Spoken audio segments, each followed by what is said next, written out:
حضور پاک علیہ السلام پر قرآن کریم نازل ہوتا، رسول اقدس صلی اللہ علیہ وسلم اس کو یاد فرماتے اور صحابہ کرام کو لکھواتے۔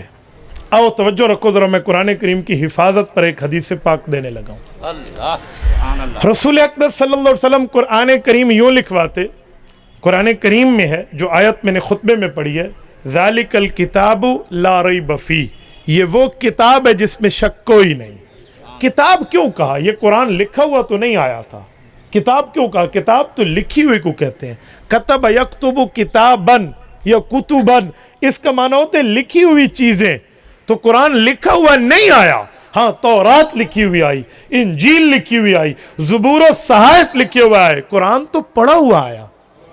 قرآن تو کلام اللہ ہے۔ تو قرآن کو ذالک الکتاب کیوں کہا؟ کہا جاتا ذالک الکلام لا ریب فیہ، اس کلام میں شک نہیں ہے۔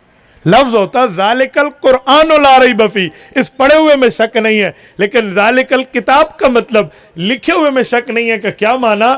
اللہ نے بولا کلام اللہ بنا، حضور پاک نے پڑھا قرآن بنا، حضور نے صحابہ کو لکھوایا اور صحابہ نے صحیح لکھا تو کتاب بنا۔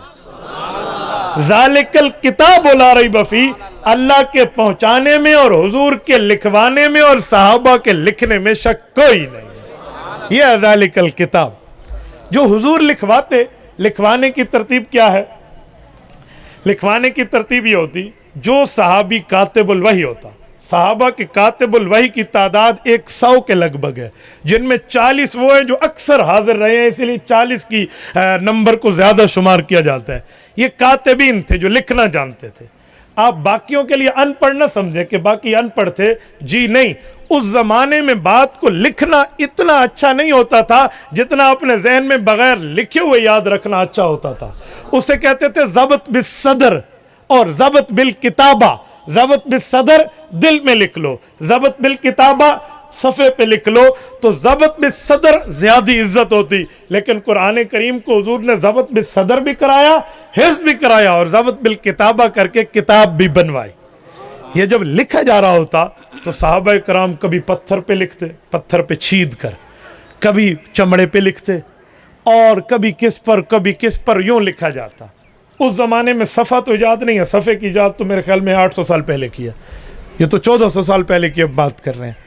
تو اس طرح کرتاس ہوتے اس کو لکھا جاتا، رسول اقدس بتاتے رہتے، پڑھا جاتا، لکھا جاتا، حفظ ہوتا، یاد ہوتا، یہاں رکھو، یہاں رکھو، یہاں رکھو۔ حضور علیہ السلام کے زمانے میں حفاظ بھی تھے، قراء بھی تھے۔ ایک اقرا صحابہ کا نام ہے حضرت ابی بن کعب رضی اللہ عنہ۔ یہ وہ ہیں جن کو اللہ کے رسول نے فرمایا، ابی قرآن کریم پڑھو، میں سننا چاہتا ہوں۔ انہوں نے کہا یا رسول اللہ انا اقرا علیک وقد نزل علیک، میں آپ کے سامنے پڑھوں، آپ پہ قرآن اترا ہے؟ فرمائے جی ہاں اترا مجھ پہ ہے، مجھے سنا۔ تو حضرت ابی نے ہچکچاہٹ رکھی کہ میں کیسے حضور پاک کے سامنے پڑھوں؟ تو حضور نے فرمایا ابی اللہ نے آپ کا کہا ہے کہ میں آپ سے سنوں۔ دیکھو حافظ کی عزت دیکھو، میں B Ed M Ed P H D M Phil کا منکر نہیں ہوں، میں نے بھی کالج پڑھا ہے، پڑھنا چاہیے، لیکن اعزاز حافظ کو مل رہا ہے۔ اللہ نے تیرا کہا۔ ابی نے کہا یا رسول اللہ اللہ سمانی، فرمایا نعم اللہ سماک، کہ اللہ نے میرا نام لیا؟ کہا جی ہاں ابی اللہ نے تیرا نام لیا ہے۔ حافظ قرآن کا اعزاز، میں نے ایسے نہیں کہا میں خود قسمت ہوں، ایسے نہیں بولا، جن کا نام رب نے لیا ہے وہ حافظ قرآن۔ حضرت ابی نے پڑھا، رسول اللہ نے سنا، حضور پاک علیہ السلام کی زندگی میں حفاظ بن گئے۔ اب ترتیب کیا تھی؟ اتری تو پہلے سورت اقرا تھی، اور یاد کرنے میں پہلے سورت الحمدللہ رب العالمین سورت الفاتحہ ہے۔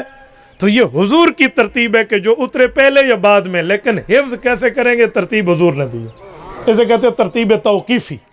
تبارك الذي نزل الفرقان على عبده ليكون للعالمين نذيرا